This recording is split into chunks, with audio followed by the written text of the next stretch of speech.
Before I say what is good, I want to say I am sorry. I'm sorry because it's been about 276 days since my last audio episode on the VT Speaks. Now, if you believe that that number is accurate, you are on a long thing. What is good, my people? It is Salim Muhammad Tarfat the Fizikage back again with another episode. And on this episode, I just want to talk about like what is going on in like Abuja, Lagos, Nigeria. What is going on working in like why like why do you I don't understand. It is crazy.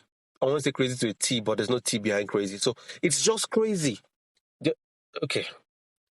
And you get to work and you begin to realize it's not just where you work, it's other places as well.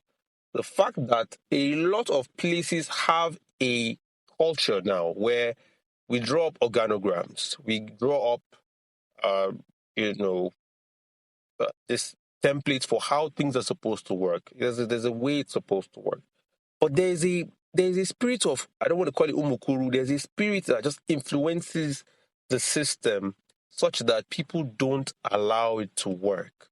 It's like you build a car that is supposed to go 0 to 60 in 2.3 seconds. And you use it to store your clothes and shoes, and you never drive the car. That's how it feels. I kid you not. And then the worst part of it is that your bosses, your leaders, your whatever, come down on you because they are surprised that, hey, why is this car not moving on the road? I told you to move this car, let it be moving on the road. But guess what? At the same time, they're telling you remove the right tire, the one in the front, remove it. Yes, remove the tire. Don't replace the egg. Remove it. But get the car moving, okay? And then the car is not moving, and now they come back and like, who told you to remove the tire? Does it sound familiar? Does it sound familiar? Just let me know. And the beauty of it is that it paints a picture. This is not just one place now. This is, I've collected stories from different people talking about, the other day there was a company. I'm just going to give a scenario now. Um, the boss lady gives an instruction, blah, blah, blah, for the campaign that they're running for some health thing. And, you know, they do what she says, right? Exactly. The problem now is not that they didn't do what she said. That would have been a different issue. The problem now is that they did what she said to a, like, the efficiency was so amazing. Like, they did it so, spot on that from if you were to judge it like an examiner, you would give them 100 marks, 100%. And maybe for whatever reason it blows up, it doesn't go so well, whatever, or she doesn't. She sleeps, wakes up, she has a re-understanding of life, and she's like, nah, no, who told you to do this? The worst part. The worst part is everyone is looking at her like, Jesus. You know when you're a Muslim and you say Jesus, like you have to call on a name. Look, you have to you you know when it's crazy when you say you're an atheist and you say Jesus. Like, this one is more than my intellectual jiggy jiggy. Like, what? Jesus. You you're asking us who you did. It was your idea.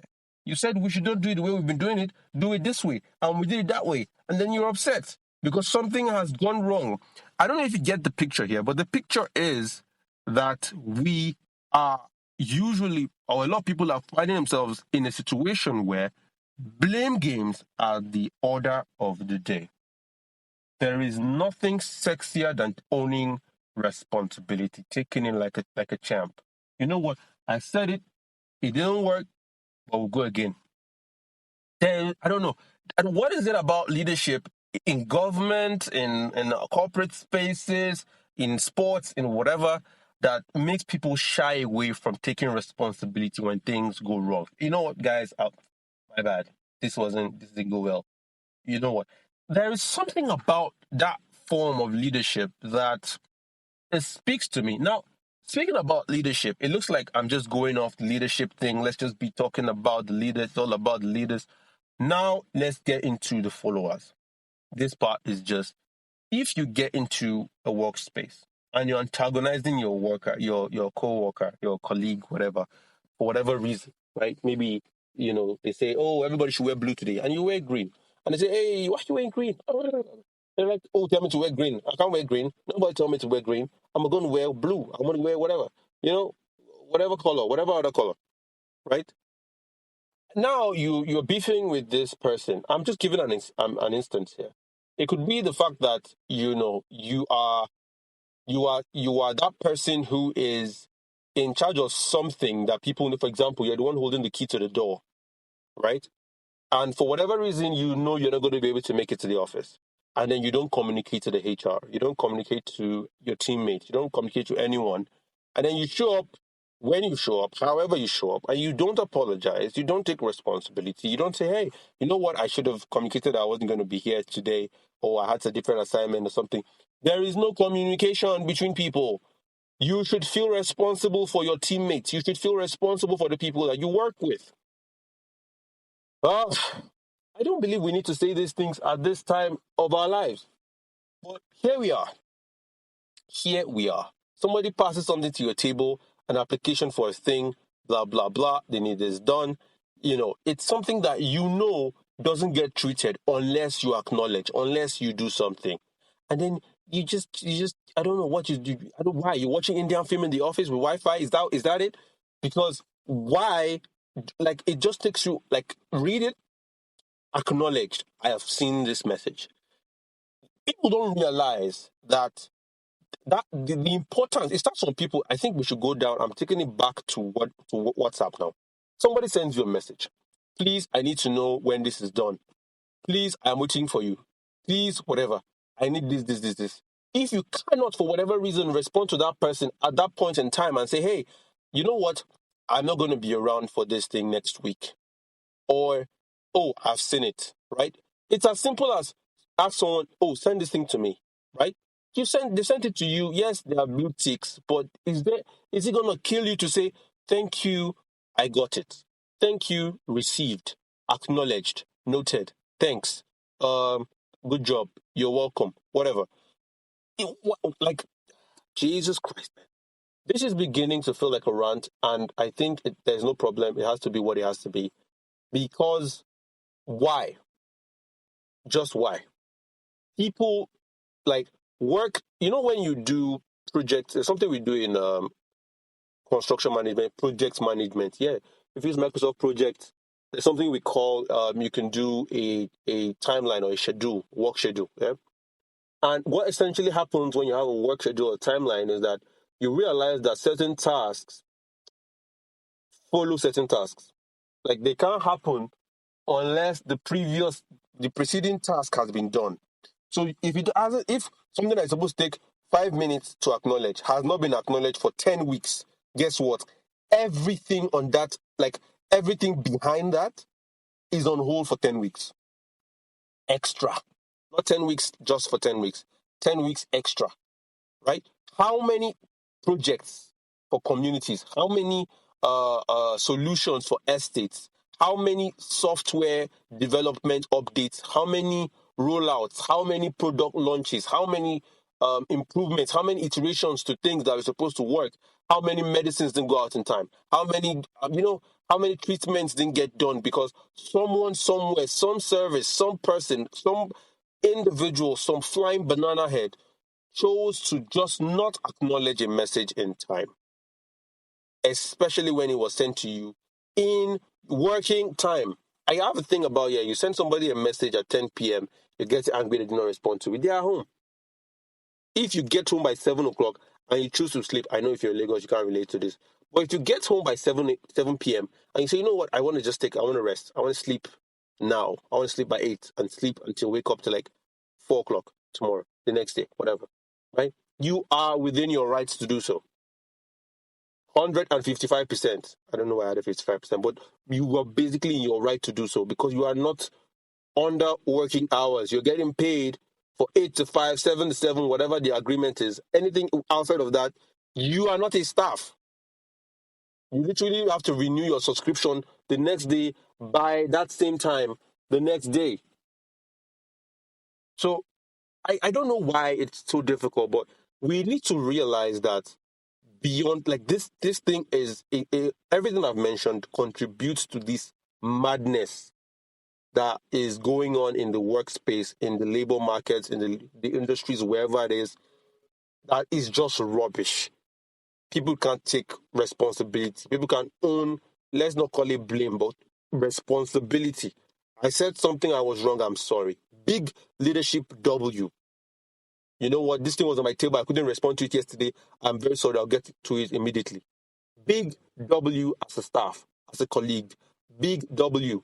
Another thing is if you go around antagonizing people, trying to do some kind of office politics exists regardless of whether you know it or not. It exists. People are lobbying for attention, for visibility, for whatever.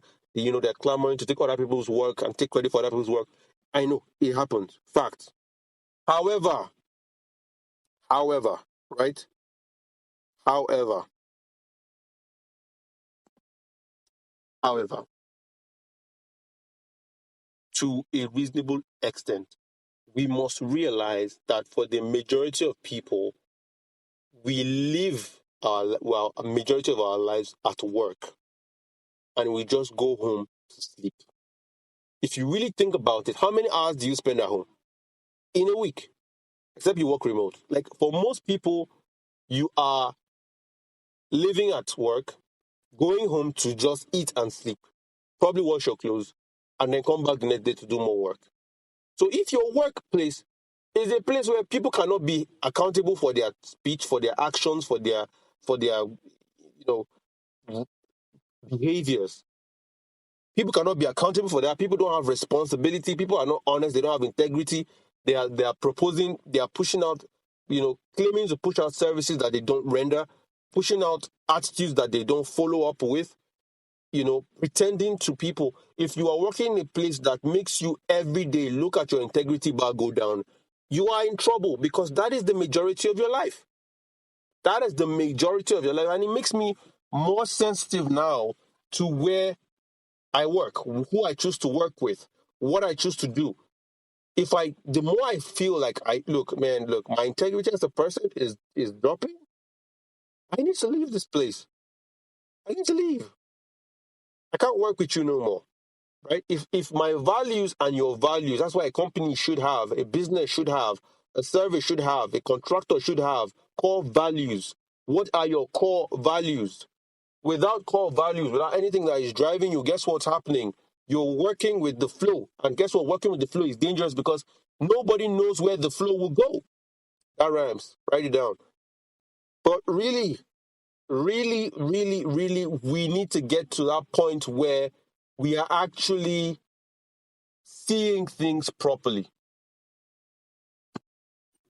Look, I am Salim Mohammed Tarfat the Fizikage, and if there's anything I'll tell you here and that should get to you is if you are any of these people on any level, anywhere, and you're just making people's lives less and less fulfilling, stop it.